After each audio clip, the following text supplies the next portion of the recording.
58년 전에 우리 교회를 처음 세우셨던 윤 목사님은 성령 강림절을 기해서 아마 우리 교회를 창립하신 것 같습니다. 오늘이 오순절, The Day of Pentecost, 오순절의 성령 강림절입니다. 본래 이 오순절은 구약에서는 77절 또는 맥추절로 지켰습니다. 출애굽기와 레위기와 신명기에 보면 이 맥추절이 어떻게 해서 이스라엘 민족에게 지키게 되는지를 잘 설명하고 있는데, 그 중에 대표적인 것이 신명기 16장 9절부터 11절에 나와 있는 말씀인데 우리 한번 봉독해 보도록 하겠습니다. 7주를 셀지니 곡식에 낫을 되는 첫날부터 7주를 세어 내 하나님 여호와 앞에 77절을 지키되 내 하나님 여호와께서 내게 복을 주신 대로 내 힘을 헤아려 자원하는 예물을 드리고 너와 내 자녀와 노비와 내 성중에 있는 레위인과 및 너희 중에 있는 객과 고아와 과부가 함께 내 하나님 여호와께서 자기의 이름을 두시려고 택하신 곳에서 내 하나님 여호와 앞에서 즐거워할지니라. 아멘. 이스라엘의 모든 민족은 3대 절기가 있는데 그 중에 하나는 6월절이고 그 다음엔 맥추절, 지금 얘기하는 오순절이고 77절이라고 그럽니다만은 그 다음에 가을에 지키는 이제 초막절이라는 게 있죠. 추수감사절이라는 것이 있는데, 특별히 이 맥추절과 추수감사절, 초막절은 여기 보니까 여호와 앞에서 온 민족이 다 즐거워할지니라 축제로 예배를 드리는 거예요. 그래서 우리도 이제 축제로 맥주감사절 예배도 드리고 추수감사절 예배도 하나님 앞에 드리고 있습니다. 6월절이 지나면 처음에 이제 봄에 거두는 곡식의 첫 낫을 대게 되는데, 그로부터 7주간, 7일이 49, 50일이죠. 그 7주간 동안에 봄에 거둘 농작물들을 거의가 다 거두고 나면 50일째 되는 날 하나님 앞에 그 거둔 농작물을 드리면서 감사 예배를 드리도록 한 것이 이 77절 또는 맥추절입니다. 그런데 이것이 77절 또는 맥추절로 지키다가 어느 순간에 이것이 오순절이라는 말로 바뀌게 됐어요. 근데 그 시기가 어느 시대인지는 정확히 모르지만은 유대인들에게는 기원전 400년부터 시작해서 예수님이 탄생할 때까지의 이 400년, 이게 암흑기인데 아마 이때의 77절 또는 맥추절로 불렸던 이 절기가 오순절로 바꾸어서 부르게 되지 않았나, 그런 생각이 듭니다. 어쨌든 간에 유대인들에게 77절이 오순절로 불려지게 되는데, 그날 예수님께서 성찬하신 후에 성령이 임하셔서 제자들의 운명을 완전히 바꾸어놓은 날이 되어져서 신약에 와서는 이 오순절이 옛날 77절이나 맥추절 그 정도의 그 절기를 뛰어넘어서 오늘날 교회를 탄생시키는 성령 강림절이 됐습니다. 예수님께서 부활하신 후에 40일 동안 이 땅에 계셨는데, 그때 이제 하늘로 올라가시면서 예루살렘을 떠나지 말고 기도하거라. 그럼 약속한 성령을 너희가 받게 될 것이다. 그 약속을 믿고 마가의 다락방에서 기도하던 제자들에게 열흘 만에, 40일 만에 예수님 승천하셨는데 열흘 만에 성령이 임하셨습니다. 근데 이 성령이 임하는 사건이 엄청났습니다. 세계를 흔들어 놓고 말았어요. 사도행전 2장 1절부터 4절까지 그때의 상황을 잘 기록하고 있는데 우리가 다시 한번 봉독을 해보십시다. 오순절 날이 이미 임해 그들이 다 같이 한 곳에 모였더니 호련히 하늘로부터 급하고 강한 바람 같은 소리가 있어 그들이 앉은 온 집에 가득하며 마치 불의 혀처럼 갈라지는 것들이 그들에게 보여 각 사람 위에 하나씩 임하여 있더니 그들이 다 성령의 충만함을 받고 성령의 말하게 하심을 따라 다른 언어들로 말하기를 시작하니라. 아멘. 이 사건을 보면 크게 세 가지 역사가 일어나는데, 첫째는 급하고 강한 바람 같은 소리가 온 방 안에 가득했다. 두 번째는 불의 혀같이 갈라지는 것들이 제자들에게 다 보이더니 각 사람 위에 머물렀다. 가시적으로 성령이 임재하는 것을 보여준 겁니다. 그러고 났더니 세 번째로는 그 제자들이 모두가 다 다른 나라 말, 다른 언어들로 말하기 시작을 했다. 오순절 성령 강림 사건에 이 세 가지 현상이 나타나게 된 겁니다. 이날은 천하 각국으로부터 모든 유대인들이 다 예루살렘으로 몰려들었다 그랬습니다. 그 무슨 말이냐면 유대인들은 3대 절기, 6월절, 그 다음에 이 77절, 그 다음에 초막절, 이 세 개의 절기는 어디에 가 살든지 간에 예루살렘에 들어와서 하나님 앞에 예배하도록 명령을 하셨습니다. 율법에 그렇게 기록되어져 있기 때문에 흩어져 사는 많은 사람들이 이런 명절이 되면 어떻게 해서든지 성지 순례의 길을 떠나서 예루살렘에 와서 예배 드리기를 원했습니다. 예수님 당시에도 역시 오순절 때에는 많은 사람들이 예루살렘 거리에 몰려들게 됐는데 그들은 각기 자기가 살고 있는 나라 말 히브리어가 아닌 방언들을 사용하고 있었습니다. 제가 이제 저희 아이들을 데리고 미국으로 유학을 갔는데 초등학교 1학년 3학년짜리를 데려갔더니 한국말을 안 쓰고 학교에서 계속 영어만 쓰게 되니까 한국말을 자꾸 잊어버려요. 집안에서 이제 우리가 의무적으로 한국말을 쓰게 합니다. 교회에서 주말에 한글 학교를 세워놓고 자꾸 한글을 가르칩니다. 그래서 아이들에게 한글을 잊어버리지 않도록 많이 노력을 했지만 그래도요 소용없는 일이야. 나중에 장성하고 났더니 한국말은 반토막이에요. 1.5세인 개들도 한국말을 못하는데 그들이 낳은 아이들 2세 3세에 가서는 거의 자기 모국어는 잊어버리고 그들이 살고 있는 그 나라의 말밖에는 할 수가 없습니다. 유대 나라도요 기원전 586년에 남북 왕국이 다 망하고 맙니다. 그래서 많은 유대인들이 자기 조국에서 살 수가 없으니까 뿔뿔이 포로로 붙들려 가기도 하고 자기가 자원해서 나라를 떠나서 살만한 곳으로 다 흩어졌어요. 그렇게 몇백 년이 지나고 나니까 유대인들이 자기들 말 히브리어는 다 잊어버리고 모두가 다 자기들이 살고 있는 다른 나라 말, 그 나라 방언밖에는 할 수가 없었습니다. 그러나 그들이 이제 역시 뿌리는 예루살렘에 있기 때문에 오순절을 맞이해서 성전에 예배를 드리러 예루살렘에 왔더니 갑자기 예수님의 제자들이라는 사람들이 성령을 받고 나와서 말을 하기 시작을 하는데 자기들이 쓰는 말을 한다고 말이에요. 깜짝 놀랐습니다. 대개 이제 예수님의 제자들과 예수님을 따르는 사람들은 저 갈릴리 사람들이라, 지금 말로 비유가 정확하지 못하지만은 지금 유식하고 괜찮은 사람은 다 서울에 살아요. 그걸 수도권 사람들이라 그랬잖아요. 그래서 추석이나 음력 설 때 되면 미어 터지게 지방으로 내려가잖아요. 왜? 사람이 났으면 수도권에 와서 살아야 사람다운 대접을 받는다고 생각을 하는 말이에요. 지식인들은 거의 다 수도권 안에 살고 있단 말이에요. 유대인들에게 수도권은 어디냐면 예루살렘 지역입니다. 예루살렘과 그 인근 지역을 유대지방이라 그러는데 거기에 지식인들이 다 몰려 살았지. 한참 떨어져 있는 저 북쪽에는 갈릴리 이쪽에는 무식한 농민들이나 어부들만 살았거든요. 예수님을 따르던 사람들이 거의가 다 갈릴리 사람들이었거든. uneducated person, uneducated people이에요. 전혀 교육을 받지 않은 사람들인데 어떻게 그들이 자기들 나라 말을 할 수가 있을까? 지금으로 말하면 교육을 받지 않은 것도 일본 말을 하고 영어를 하고 독일을 하고 불란서를 하고 아람어를 할 수가 있겠느냐? 이상한 일들이 벌어지니까 온 예루살렘산 전체가 소동이 일어났다 그랬어요. 그 광경을 7절부터 잘 기록하고 있는데 우리 한번 봉독을 해보십시다. 다 놀라 신기하게 여겨 이르되 보라, 이 말하는 사람들이 다 갈릴리 사람이 아니냐?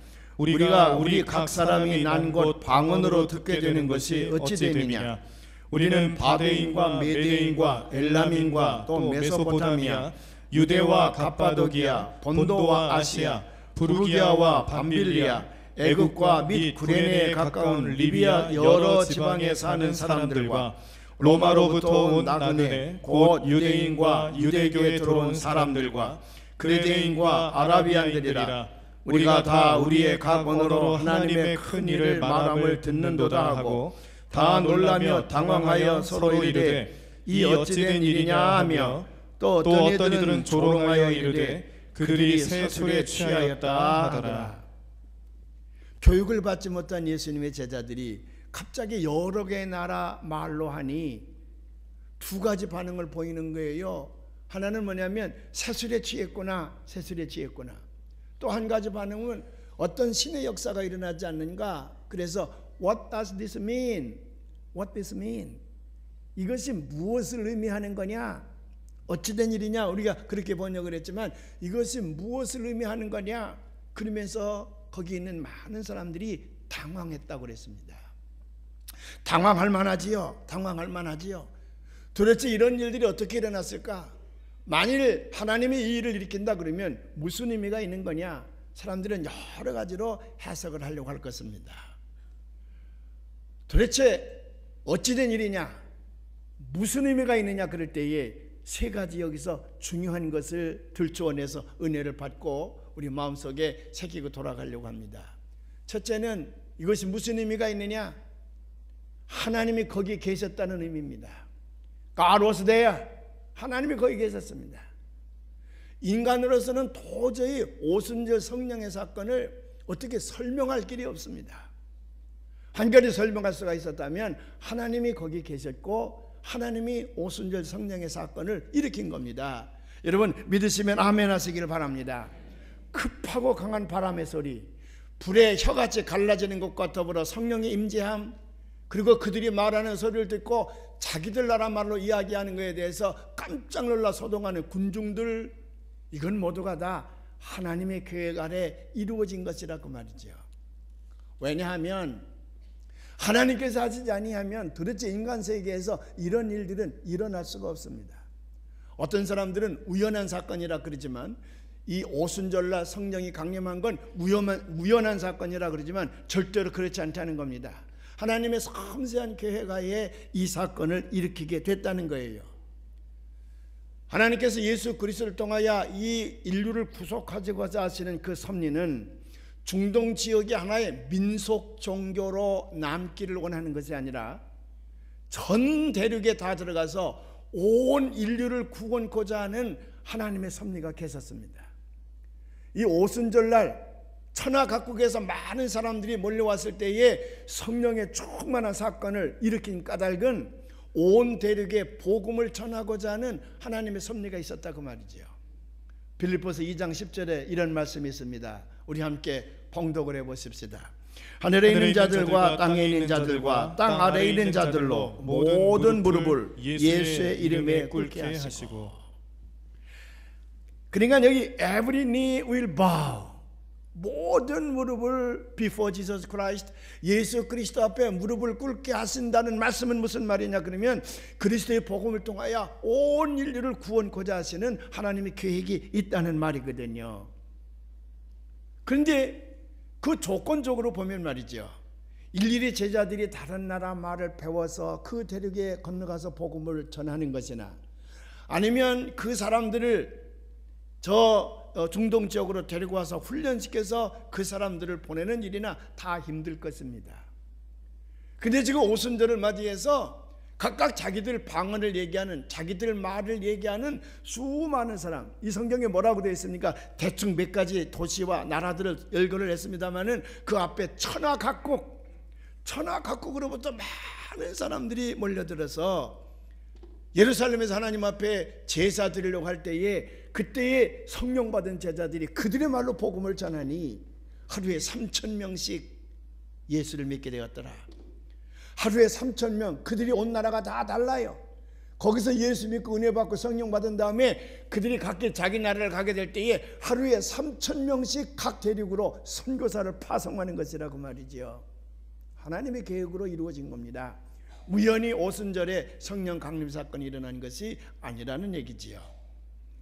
하나님의 그 계획은 오늘날 그대로 이루어지고 있어서 온 대륙에 주의 복음이 들어가서 온 인류를 구원하시는 역사가 우리 눈으로 보게 되어 있습니다. 한 예를 보면 1900년대까지만 해도 이 기독교 인구는 80%가 유럽이나 아메리카였습니다. 그 지금은 어떻게 됐냐 그러면 유럽과 아메리카에는 40%밖에 없고 60%는 전부 다른 대륙에 있는 사람들입니다. 예를 들면 아프리카에 얼마나 많은 사람들이 있냐 그러면 3억 6천만 명의 그리스도인이 있고, 남아메리카, 라틴 아메리카라 그러죠. 남아메리카는 4억 8천만 명이 예수를 믿고요. 아시아에는 3억 1,300만 명이 예수를 믿어요. 중국에만도 1억만 명 이상이 예수를 믿고 있다는 겁니다. 앞으로 중국 인구가 12억이라 그러는데 언젠가는 중국이 복음화될 줄로 믿습니다. 그 사명을 하나님께서는 우리 민족과 우리 교회 주신 줄로 믿습니다. 우리가 열심히 교회를 부흥시켜서 저 중국에다가 복음을 전해서 12억 인구를 하나님 앞으로 인도해 날 날이 멀지 않다고 생각을 합니다. 오순절날 성령이 임재케 하셔서 천하 각국으로 오던 사람들에게 복음을 전하고 그들이 각기 자기들이 복음을 들고 자기들이 살고 있는 나라로 들어가서 이 복음을 전하게 될 때에 천하 각국이 다 복음화되어지기 까닭에 하나님은 바로 이런 절기를 통해서 성령을 임재케 하신 줄로 믿습니다. 사랑하는 여러분, 우리 민족들도 세계 각국에 가 살고 있습니다. 유대인들이 세계 각국에 흩어져 사는 사람들을 디아스포라라 그러는데 그 디아스포라들이 예루살렘에서 성령 충만함을 받고 각국으로 돌아가니 그 디아스포라가 선교사가 된 것처럼 우리 교회가 이렇게 부흥합니다. 우리나라 교회들이 이렇게 부흥해서 수많은 한국 사람들이 복음을 들고 세계 각지에 나가서 코리안 디아스포라로 살고 있거든요. 그들에게 하나님께 사명을 주셨습니다. 선교사의 사명을 주셔서 그들이 살고 있는 나라를 복음화시키게 될 줄로 믿습니다. 이 하나님의 계획이거든요. 언젠가는 전 세계가 예수 그리스도 앞에 무릎을 꿇을 날이 반드시 올 줄로 믿습니다. 두 번째로 이 사건을 통해서 하나님은 제자들을 완전히 변화시키는 걸 볼 수가 있습니다. 이 제자들은 3년 동안 예수님을 따라다녔습니다. 예수님께서 기사이적을 행하는 걸 다 보고 체험을 했어요. 그런데도 변화를 받지 못했어요. 제자들은 그저 이렇게 해서 만일 예수님의 왕국이 서게 된다 그러면 다 우의정과 좌의정과 같은 감투를 한번 써볼 수 있는 날이 오지 않을까, 다 그런 생각만 하고 있었어요. 그러다가 예수님께서 십자가에 못 박혀 돌아가시게 되니까 다 도망가고 숨어버리고 말았습니다. 죽음의 공포 앞에 벌벌 떨었어요. 그러다 예수님이 부활하셨네, 영적으로 충만해졌어. 그렇지만은 그 삶이 변질되지는 못했어요. 늘 무서웠습니다. 늘 두려움과 공포에 떨었습니다. 근데 마가의 다락방에서 성령 충만함을 받게 되니까 완전히 변화되어졌습니다. 그래서 그들은 용기 100배했어. 복음을 전하기 위한 강한 용기와 의지가 그들을 사로잡게 됐습니다. 그래서 그들이 나가서 이제 복음을 전하는데 거기 있는 구경꾼들이 저 세술에 취했구나 그러니까 베드로가 벌떡 일어나서요, 아니다, 지금 아침인데 무슨 세술에 취했느냐 반박을 합니다. 그리고 어디서 그렇게 성경 지식이 나타나는지 요엘서의 선지자의 말씀을 그대로 그들에게 선포하는 장면이 사도행전에 기록되어져 있는데 우리 한번 봉독을 해보십시다. 14절부터인데 한번 봉독하십시다. 베드로가 11사도와 함께 서서 소리를 높여 이르되 유대인들과 예루살렘에 사는 모든 사람들아, 이 일을 너희로 알게 할 것이니 내 말에 귀를 기울이라. 때가 제3시니 너희 생각과 같이 이 사람들이 취한 것이 아니니라. 제3시라 그러면 9시라는 말이거든요. 해가 뜰 때부터 계산되어지니까 9시에 무슨 술을 먹었겠느냐, 술 취한 게 아니라고 말이죠. 성령 받았다는 얘기거든요. 벌써 요엘 선지자는 우리가 성령 받을 것을 오래전에 예언하지 않았느냐 그러면서 이 무식한 어부가 요엘서의 말씀을 마구 선포하는 거예요. 그 뒤에 나타나 있는데 16절부터 한번 봉독해 보십시다. 이는 곧 선지자 요엘을 통하여 말씀하신 것이니 일러스되 하나님이 말씀하시기를 말세에 내가 내 영을 모든 육체에 부어주리니 너희의 자녀들은 예언할 것이요 너희의 젊은이들은 환상을 보고 너희의 늙은이들은 꿈을 꾸리라. 그때 내가 내 영을 내 남종과 여종들에게 부어주리니 그들이 예언할 것이요 또 내가 위로 하늘에서는 기사를 아래로 땅에서는 징조를 베풀리니 곧 피와 불과 연기로다. 아멘. 하나님께서 말세에 영을 부어주신다고 하지 않느냐. 그 영을 받기만 하면 이런 일들이 벌어진다. 그래서 우리가 요엘서의 말씀을 함께 봉독을 했는데, 여러분 제가 이렇게 성경을 함께 봉독하자고 할 때에는 입을 열어서 큰 소리로 봉독해야 돼요. 아니면 충치만이 생겨. 곰팡이도 필지 몰라요. 그냥 과묵한 사람들이 입을 안 벌리고 눈으로만 읽는데 그 과묵한 사람도 일찍 죽는다 그랬잖아요. 자꾸 얘기를 많이 해야 된다 그랬으니까 입을 열어 큰 소리로 봉독하시기를 바랍니다. 근데 참 이상한 것은 무식한 베드로가 어떻게 이런 성경 지식을 다 알게 되었을까? 이게 전능하신 성령의 힘이에요. 성령이 그를 일깨우게 될 때에 하늘나라의 신비한 지식까지도 그에게 나타나는 줄로 믿습니다. 어떻게? 기적으로. 어차피 하나님과 우리 관계 속에서 일어나는 모든 사건은 초자연적인 신비의 속에서 일어나는 것이니 여러분 성령을 통한 그 기적을 꼭 믿으시기를 바랍니다. 그 기적의 역사가 여러분들에게 임하시기를 주님의 이름으로 축원을 합니다.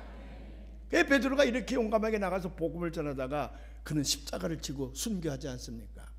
의심 많던 도마도요, 이때 성령을 받고는 인도에 가서 복음을 전하다가 거기서 그는 순교를 합니다. 존 메가더라는 사람이 The 12 Disciples 12제자라는 책을 썼는데 그 네로 황제시대 때에 예수님의 제자들이 어떤 순환과 순교를 당했는지를 역사적인 근거를 들어서 잘 기록을 해놨는데, 안드레는 예수를 전하다가 붙들려서 거꾸로 십자가에 못 박혀 죽었다는 거예요. 그를 베드로처럼 그냥 십자가 사형에 처하려고 했는데 우리 주님께서 십자가를 지셨는데 내가 어찌 주님과 똑같은 십자가를 질 수가 있겠어? 내가 예수님보다도 고통스러운 십자가를 지려 자기가 자원해서 거꾸로 십자가에 못 박혀 죽었다는 거예요. 도대체 그 용기가 어디서 났겠습니까? 여러분들이 잘 아는 대로 야고보는 그 엄마 더불어서 자기 형제 요한과 함께 예수님의 왕국이 오면 영광의 면류관, The crown of the glory, 영광의 면류관을 쓰려고 했습니다. 그런데 그가 성령을 받고 나서는 고난의 잔을 마십니다. 헤롯 아그리파 1세는 그를 붙들어다가 첫 번째 순교자로 초수형에 처합니다. 그가 기쁜 마음으로 첫 번째 순교자가 되는 거예요. 성경의 역사상 첫 번째 순교자의 잔을 마시면서 하나님 앞에 감사했습니다. 성령 받고 나니까 그의 삶의 가치관이 완전히 바뀌어졌다는 얘기예요. 그 다음에 야고보가 죽은 지 8년 만에 이제 빌립이 또 죽습니다. 빌립이 역시 또 순교를 당합니다. 그가 역시 또 저 소아시아 헬리오폴리스에서 그가 죽게 됩니다. 여러분들이 잘 아는 대로 스데반도 돌에 맞아 죽지 않습니까? 사도 바울이 예수 믿기 전에 그 현장에 있다가 훗날 두고두고 그 사건을 가슴에 넣고 회개하는 것을 우리는 볼 수가 있습니다. 나다나엘이라고 하는 제자는 예수를 전파하다가 그는 붙들려서 자루 속에 집어넣어서 바다에다 던지게 됐다는 거예요. 뿐만 아닙니까? 여러분들이 잘 아는 마태는 불에 태워 죽임을 당했습니다. 사도행전에 나타난 7집사도 하나만 빼고는 모두가 다 순교의 잔을 마셨습니다. 자연사한 사람은 저 사도 요한뿐입니다. 아마도 예수님께서 그에게 자기의 상모 마리아를 위탁하시니 오래도록 그 마리아를 모시라 그래서 저 밭모섬에 유배를 가 있으면서도 그의 생명을 살려주셔서 130세, 120세 내지 130세까지 살았다 그래요. 그래서 오래 살기를 원하는 사람들은 아들을 낳으면 요한이라는 이름을 잘 지어요. 왜? 오래 살으라고요. 근데 그냥 오래 사는 게 아니요, 그에게 예수님의 어머니를 모시는 사명을 주셨기 때문에 그래. 요한이라는 이름을 안 짓더라도 하나님께서 우리에게 사명을 주시면 그 사명을 완수할 때까지 우리의 생명을 보존시켜 주시는 줄로 믿습니다. 믿으시면 아멘 하시기를 바랍니다. 그래서 사도 요한이 오래 살다가 나중에 돌아가시게 될 때에 사랑하는 아이들아, 서로 사랑하라. 이것이 예수님께서 우리에게 마지막으로 명령한 것이니 서로 사랑하기만 하면 모든 것이 다 이루어지느니라. 그래서 사도 요한을 우리가 사랑의 사도라 우리가 그렇게 얘기하고 있지는 않습니까? 사랑하는 여러분, 성령의 사건은 제자들의 삶을 완전히 변화시켰습니다. 그들의 삶의 가치관을 완전히 바꿔놓았어요. 이 사건을 위해서 마지막으로 뭘 여기서 얻을 수 있냐 그러면, 하나님은 평범한 사람들을 택하셔서 비범하게 쓰시는 분이로구나. 누구를 보면 알 수 있습니까? 제자들을 보면 알거든요. 여기 제자들은 돈 많은 사람도 아니에요. 권세 있는 사람도 아니에요. 다 어부들입니다. 저 농촌에 살아서 기껏해야 마태 하나가 조금 배운 사람이야. 그게 세리였기 때문에, 세리 공무원이니까 마태 하나만 제대로 글을 읽을 줄 알지 나머지는 다 무식한 사람들이에요. 그런데 하나님께서 그들에게 성령을 부어주시니 그들이 세계 역사의 원동력을 만들어내지 않습니까? 이것이 하나님의 능력이고 하나님의 섭리예요. 하나님은 평범한 사람들을 택하셔서 비범하게 쓰시는 분임을 믿으시기를 바랍니다. 믿으시면 아멘 하시기를 바랍니다. 여러분과 저도 평범한 사람이에요. 평범한 사람이기 때문에 우리가 하나님 손에 붙들려서 성령 받기만 하면 하나님 우리의 삶을 비범하게 쓰실 줄로 믿습니다. 역사의 주역으로 삼을 줄로 믿습니다. 믿으시면 아멘. 하나님 여러분을 쓰시기를 원합니다. 여러분 가정을 쓰시기를 원합니다. 자녀들을 쓰시기를 원합니다. 여러분의 교회를 쓰시기를 원합니다. 여러분들의 재능을 쓰시기를 원합니다. 여러분들의 모아놓은 물질을 쓰시기를 원합니다. 하나님이 다 쓰시기를 원하는 거예요. 그래서 하나님의 쓰임을 받으면 그는 성공적인 인생을 살았다고 우리는 평가를 합니다. 그러니까 하나님은 누구를 쓰시냐, 누구를 비범하게 쓰시느냐. 첫째는 평범한 사람들이에요. 두 번째는 하나님의 말씀을 듣고 순종하는 성품을 가진 사람들입니다. 저자들이 예수님 부활하신 다음에 다시 그가 예수님 살았구나, 그리고 예수님 있으면 뭐가 되겠지 그러다가 훌쩍 하늘로 승천하시니까 목숨을 구하기 위해서 도망갈 수밖에 없습니다. 근데 예수님께서 예루살렘을 떠나지 말고 기도하면 약속받은 성령을 내가 너에게 보내리라 그랬더니 죽을지도 모르지만 그들이 예루살렘을 떠나지 아니하고 마가의 다락방에 들어가서 기도하기 시작을 합니다. 이번에 성지순례 때 우리가 그곳에 갔어요. 저녁 낮에 갔습니다. 컴컴할 때 갔습니다. 우리 모여서 찬송하고 기도하는데 우리가 막 성령이 뜨거운 가슴이 막 되는 거야. 더 오래 하고 싶은데 자꾸 나가라 그래서 우리가 나왔지만은 지금도 가면 옛날 성령 받던 일을 생각하면 그 방안이요 아주 신비스러워요. 그 광경을 사도행전 1장 4절에 이렇게 기록하고 있는데 한번 볼까요? 예수님께서 말씀하신 것을 순종하는 제자들의 모습인데 한번 보십시다. 사도와 함께 모이사 그들에게 분부하여 이르시되 예루살렘을 떠나지 말고 내게서 들은 바 아버지께서 약속하신 것을 기다리라. 요한은 물로 세례를 베풀었으나 너희는 몇 날이 못되어 성령으로 세례를 받으리라 하셨느니라. 이 말씀을 믿고 순종하고 예루살렘에 남았더니 예수님께서 그들에게 성령을 부어주셨습니다. 그러니까 평범한 사람을 비범하게 쓰시고 순종하는 사람을 비범하게 쓰시고 세 번째로는 성령을 받은 사람, 그 평범한 사람들에게 성령이 임재하니 그들의 삶이 비범하게 쓰임받는 것을 알 수가 있습니다. 무슨 능력이 있느냐, 재능이 있느냐, 머리가 좋으냐, 재물이 있느냐 아니에요. 나머지 거는 하나님께서 다 채워주시는 거예요.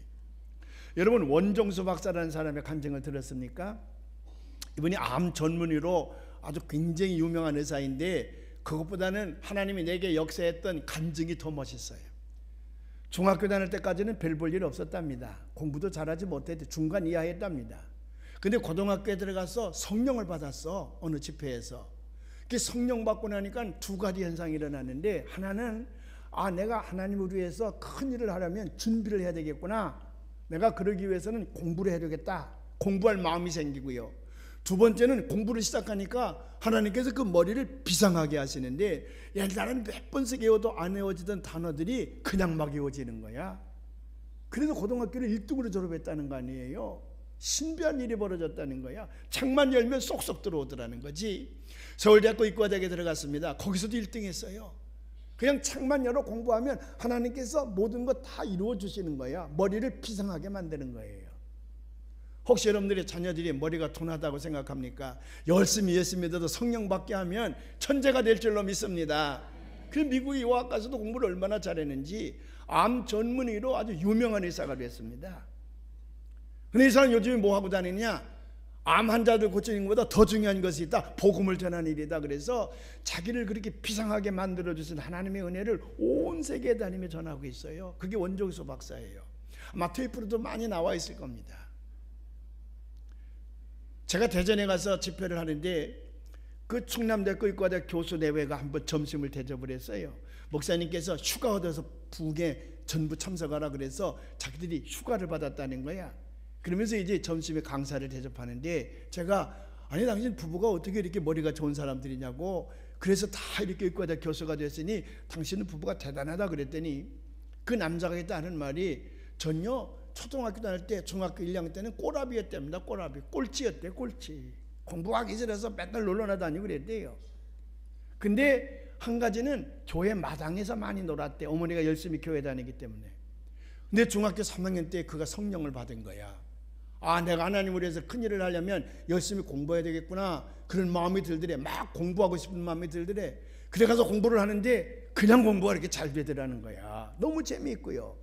그래서 결국 고등학교 1등하고 서울대학교 의과대학 들어가서 공부하고 미국 가서 공부해서 충남대학교 의과대학 교수가 되는데, 그 부인 보고 당신은 어떻게 해서 공부를 잘했습니까? 그랬더니 저도 마찬가지예요. 그저 초등학교 때는 평범한 여학생이었는데 중학교 1학년 때 들어가서 성경, 여름 성경학교 그걸 하고 있는데 갑자기 선생님께서 앞으로 이제 하나님을 위해서 큰일 할 사람들은 준비를 잘해야 된다. 지금부터 공부를 열심히 해야 된다 그러시더래요. 그럼 내가 보통 사람으로 사는 게 아니라 하나님을 위해서 큰일을 하려면 공부 좀 할까? 그리고 책상에 앉아 있는데 그냥 공부가 재미있더라는 거야. 그래서 그 여자도 서울대학교 들어갔더니 거기 기독학생 모임이 있더래요. 그 기독학생 모임에 참석을 했더니 남편이 거기 앉아 있는데 보자마자 눈이 딱 맞았대. 그냥 보자마자. 하나님께서 그 내외를 거기서 점지해 두신 거지. 그래가지고 미국에 유학을 하고 지금 의과대학 교수가 됐다는 거야. 머리 둔하다고 탓할 거 없어. 성령이 임재하시면 그 머리 좋게 하시는 줄로 믿습니다. 그래서 아인슈타인처럼 아주 천재적인 머리를 가지고 있는 사람, 어떤 머리였길래 이렇게 천재적일까? 그래서 죽은 다음에 그 머리를 연구하게 됐다는 거 아니에요?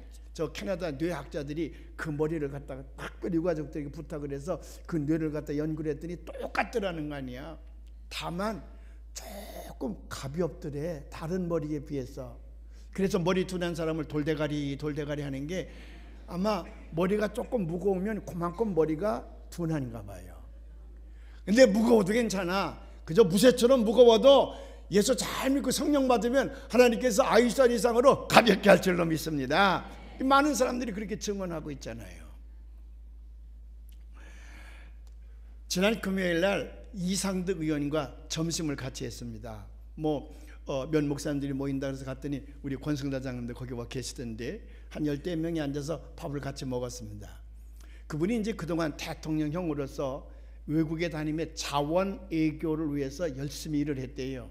우리나라는 치아 자원이 없으니까 외국에서 자원을 많이 들여와야 되는데 그 일을 위해서 이제 열심히 나가서 국왕들을 만나고 대통령을 만났는데 제가 잘 숫자를 기억하지 못하지만 26개 나라의 대통령과 왕을 만났대요. 저 볼리비아 같은 나라는 4,000m 고도 4,000m의 도시가 있어서 가기만 하면 막 코피가 터지고 머리가 막 아프고 그렇대요.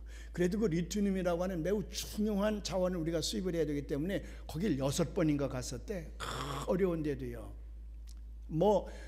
30 몇 시간을 비행기를 타고 가야 되는데 바꿔 타는 것까지 합치면 40시간이 넘게 걸리는데도 이 아시아권의 지도자는 한 번도 거기 간 적이 없대요. 근데 자기가 거기를 그렇게 6번이나 갔다 와서 그 리투늄을 수입하게 됐는데 이분이 카타르를 방문을 했답니다. 이 카타르에 가봤더니 조그만 나라지만은 석유와 가스의 매장량이 많아가지고 얼마나 잘 사는지 이 국민소득이요 88,000불이래요. 우리는 2만 불 지금 남짓하는데 우리의 4배 이상 잘 사는 거잖아요. 미국 같은 나라가 4만 불 정도인데 미국보다 2배나 잘 사는 거예요. 어마어마하게 잘 살더라는 거예요. 월드컵을 그들이 유치해서 어떻게 축구장을 만들려고 그러나 보통 기온이 바깥 기온이 40도를 넘는다는데 그냥 있어도 막 부글부글 끓 참이고 계단 갖다 놓으면 막 익을 참인데 거기서 축구를 한다 그러면 어떻게 되겠어요? 사람이 몇 발짝 뛰지도 않냐고 아마 숨차 죽었을 겁니다. 근데 어떻게 여기서 월드컵을 하려고 그러나 들어봤더니 그 축구장을 만들어 놓고 각 의자마다 그 에어컨을 밑에서부터 쏘게 해가지고 그래서 그 축구장 그게 뚜껑은 없잖아요. 근데 강한 에어컨을 바람을 밑에서부터 불러일으켜서 그 축구장 안을 평균 23도를 유지하게 만들어 놓는다는 거야. 그러니까 돈으로 멧돼지치를 하는 거지. 그냥 돈 쓸 데가 없으니까 그냥 코 풀어서 내버리느니 가서 그 짓 하고 있는 거지. 너무 잘 살더라는 거야. 너무 잘 살더라는 거야. 그래서 그 왕을 만나는데 그 왕이 영국 사관학교 출신이랍니다. 아주 엘리트래요. 근데 왕 앞에 가서 머리를 조아리고 전하, 왕이니까 전하지요. 전하, 제가 보니 이 카타르가 세계에서 신의 축복을 가장 많이 받은 나라입니다. 아주 정중하게 또 아첨도 할 겸해서 그렇게 이제 좋은 말을 덕담을 했대요. 이 온 세계에서 카타르가 신의 축복을 제일 많이 받은 나라입니다. 그랬더니 그 왕이 벌떡 일어나면서 정색으로 하는 말이 아닙니다. 내가 생각할 때에는 전 세계에서 신의 축복을 가장 많이 받은 나라는 한국입니다. 왜냐하면 그 나라에서 이제 천연가스가 많이 나오는데 육지로 갈 때에는 파이프를 이용해서 갈 수가 있지만 이게 바다 건너 다른 대륙으로 수출을 할 적에는 그냥 기체 가스를 그냥은 운반하지 못한대요. 그래서 이 기체 가스를 액체로 바꿔야 되는데 액체로, 그리고 액체로 물로 바꾸어서 물처럼 액체로 바꾸어서 그걸 배에다 싣고서 바다를 건너가서 다른 나라에 가면 그걸 다시 액체를 기체로 바꿔야 수출이 된다는 거야. 이 기체 가스를 액체로 바꾸는 걸 LNG라 그러는데 Liquid Natural Gas라 그래서 LNG라 그러는데 그것을 실어 나를 수 있는 배는 한국만 만드는데 한국 사람들이 기술이 그렇게 뛰어난 거예요. 그래서 카타르가 아무리 가스가 많이 나와도 한국이 만든 LNG선이 거기 가서 그 가스들을 액체로 만들어서 다른 대륙으로 수출을 해줘야만이 그 나라는 돈을 버는 거라. 대단하잖아요. 대단하잖아요. 그러니까 그 카타르 왕이 있다가 한국이 신의 축복을 제일 많이 받은 나라라 그러더래요. 가만히 이상두견이 생각하니까 그럴 것 같대. 그렇구나. 사실 그래요. 여러분 1900년대까지 우리나라 얼마나 가난했습니까? 평균 수준도 아니고 저 빈국 중에 하나였어. 근데 1903년부터 원산 앞바다에서부터 성령의 바람이 불기 시작을 하더니 1907년에 평양으로 옮겨집니다. 그 성령의 바람이 전 국도를 휩쌌어. 전 세계에서 가장 우리 교회가 빠르게 부흥한 나라예요. 그래서 무식했던 우리나라 사람들에게 그때부터 새벽마다 우리 믿음의 선조들이 기도하기 시작을 했고 성령 충만해서 말이죠. 야학교를 세웁니다. 그래서 아이들로 하여금 배우게 합니다. 유학을 보냅니다. 우리 교회가 이 땅을 완전히 계몽시킨 거야. 그랬더니 오늘의 우리나라를 만들어 주신 거예요. 지금 1년에 5천억 불을 수출한다 그러잖아요. 또 5천억 불을 수입한다 그래요. 우리나라에 의해서 1조 달러가 움직인단 말이에요. 전 세계에서 6번째로 무역대국이래. 여러 번 말씀드리지만 세계 지도를 간단히 그릴 때는 우리나라 그리지도 않고 지나간다 그랬잖아. 일본은 점을 찍고 우리는 그냥 지나간다 그랬잖아. 그래서 제가 몇 군데 가서 항의했다 그러잖아요. 야, 대한민국은 막 꼬리라도 하나 내놓아야지 그냥 지나가면 되냐. 제가 가서 항의까지 여러 번 했는데 그런 나라요. 우리는 삼천리 금수강산인데 땅속에 아무것도 없어. 땅속에 돈 될 만한 것이 별로 없어요. 그럼에도 불구하고 200개 나라 이상의 우리나라가 6번째로 무역대국이야. 하나님의 축복이요. 오늘 아침 중앙일보 보니까 어떤 분이 논설을 썼는데 경제학자가 논설을 썼는데 대한민국이 경제발전을 이룩한 이것은 대단한 일인데 이걸 다른 나라에게 전수시켜야 되는데 그 원인을 분석할 때에 딱히 딱 집어서 얘기할 게 없다는 거야. 제가 그걸 읽으면서 아니야 이 바보야. 딱 집어서 얘기할 게 있어. 하나님께서 이 땅에 성령을 부어주셨어. 지금부터 100년 전에 이 땅을 성령의 불길로 태웠더니 하나님께서 이 민족을 계몽시키셔서 머리를 좋게 하고 기술을 갖게 하고 그래서 전 세계에서 제일 잘 사는 나라 중에 하나로 만들어 주신 거야. 물론 다른 요소도 많이 있겠지만 그러나 주 원인은 성령이야. 성령이야. 믿으시면 아멘 하시길 바랍니다. 여러분 성령이 이 나라를 오늘날 전 세계에서 가장 잘 사는 나라로 만들어 주셔서 저 중국을 우리 손에 붙이신 거예요. 12억이 살고 있다는데 지금 1억만 명이 예수를 믿는다 그래. 우리는 그 중국에 들어가서 12억을 복음화시킬 사명이 우리 손에 있음을 믿으시길 바랍니다. 큰 사명을 우리에게 주시기 위해서 우리 민족을 이렇게 잘 살게 하시는 줄로 믿습니다. 어제는 우리 교회 결혼식이 많았습니다. 제가 어제는 보니까 5군데를 가야 돼. 5군데는 못 가고 이제 한두 군데 가는데 차 안에서 오래 있었어요. 어제는 또 막 교통체증이 많이 일어나 차에서 있는데 누가 제 차에다 이 책을 놓고 갔어요. 누가 갖다 놨는지 모르지만 맥콩강 빈빈전의 물새 선생님. 이게 어제 차 안에서 심심해서 이거 읽다가요 마음속으로 얼마나 많이 울었는지 몰라. 너무 제가 부끄럽기도 하고요. 27살 먹은 김연희 선교사가 캄보디아 빈민촌에 가서 선교 활동하는 내용을 여기다 적었는데 눈물 없이는 읽을 수가 없어. 그가 대학에 다닐 때 단기 선교사로 캄보디아에 갔었답니다. 그 메콩강 주변에 빈민촌에 들어갔는데 이건 사람 사는 게 아니야. 이건 지옥이더래요. 너무 가난하고요. 애들이 밥을 못 먹어 영양실조로 막 죽어나가는데 이거 안 되겠다. 그래 너무 불쌍한 생각이 들어서 거기서 이제 열심히 단기 선교를 하는데 하나님께서 성령을 그 마음속에 보내셔서 움직였어. 그리고 그가 돌아오면서 무슨 결심을 하냐면 내가 이 불쌍한 사람들을 위해서 내 인생의 11조를 바쳐야 되겠다. 내 인생의 11조를 바쳐야 되겠다. 그래서 들어와서 선교사로 자원했다는 겁니다. 어려운 과정을 통해서 대학을 졸업하고 선교사로 가는데 아버지가요 사업에 망해가지고 자기 집안 식구가 굶어 죽게 됐어. 그런데도 오빠에게 자기 가정을 맡겨놓고 부모님에게 양해를 구하고 그리고 여기 가서 이제 선교 활동을 하는데 그 먹지 못하는 아이들을 모아놓고 부모 없는 아이들을 모아놓고 걔들을 먹이고 목욕을 시키고 걔들에게 우물을 파주고 또 걔들에게 교육을 시키고 하면서 그가 살고 있는데 너무 가난한 빈촌이어서 자기도 그 애들과 함께 먹다 보니까 영양실조로 폐결핵에 걸렸어. 그래서 어느 날 막 피를 토하기로 했단 말이야. 그뿐만 아니라 영양실조는 눈에 영향을 주어서 눈이 실명하게 됐어요. 근데 하나님께서 참 기도를 많이 했더니 역시 눈 실명되는 것도 맑고 다시 이제 병도 고쳐주시긴 했지만은 그런 여러 가지 밥을 못 먹고 쓰러질 때가 한두 번이 아니야. 그렇게 하면서 그 아들과 함께 지내는데 너무 감사하다는 거예요. 목사인 저를 얼마나 부끄럽게 하는지요. 그가 어버이날 아이들을 모아놓고 부모님에게 편지를 쓰게 했답니다. 이 부모님들이 얼마나 고마우신 분들인가를 다 이제 설명을 하고 부모님께 편지를 쓰라 그랬더니 아이들이 편지를 쓰는 거예요. 아버지가 알코올 중독자로 그나마 가정도 지키지 못하고 떠돌아다니던 놈을 그 김연희 선교사가 잘 설득을 해서 예수를 믿게 했습니다.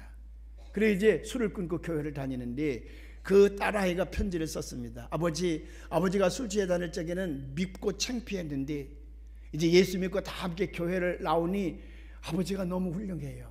그래서 아버지가 자랑스러워하는 훌륭한 딸이 될게요. 그런 편지를 썼는데 그 애비가 그 글을 들으면서 얼마나 많이 울었겠습니까? 아주 눈물 바다를 이루었다는 거예요. 근데 그런 편지가 여러 가지가 있는데 그 중에 하나가 뭐냐 그러면 스라이 노희라고 하는 아이인데 아버지가 역시 그 술 중독자고 아무렇게나 살이 죽었습니다. 자기 어머니가 너무 가난하고 영양실조가 돼서 불치병에 걸렸어. 이 딸아이는 학교를 다니지 못하고 그 어머니 병간호하느라고 이제 어린 시절을 다 보내는데 그걸 김연희 선교사가 발견을 한 거예요. 그래 이제 교회를 다니게 하고 그들에게 먹을 걸 대주고 딸아이를 교육을 시키고 그러는데 그만 어머니가 낫지를 못하고 그 불치병에서 죽고 맙니다. 그 김연희 선교사가 그 아들을 다 데려다가 자기가 길렀는데 걔도 역시 교회로 데려다가 교회에서 기르게 됐는데 그 아이가 어버이날 편지를 쓴 거예요. 아빠 엄마, 지금까지 아빠 엄마가 얼마나 고마운 분들인지 몰랐는데 김연희 선교사 활동에 들고 나니까 생명을 물려준 아빠 엄마 은혜가 너무 고맙고 감사하니까 쭉 편지를 썼어. 다 쓰고 나서는 눈이 둥그레져 가지고요. 어디다 붙이지? 어떻게 붙이지 이걸? 붙일 데가 없잖아. 붙일 데가요. 그래서 선생님한테 가져와서 선생님 저는 어디다 편지를 붙여야 되지요? 눈물바다지. 눈물바다요. 아빠 엄마에 대한 고마운 마음, 그래서 감사의 편지를 썼는데 이미 하늘 나가셨기 때문에 붙일 것이 없어. 그러니까 이 어린아이가 선생님이 어디다 붙여요? 어떻게 하면 돼요?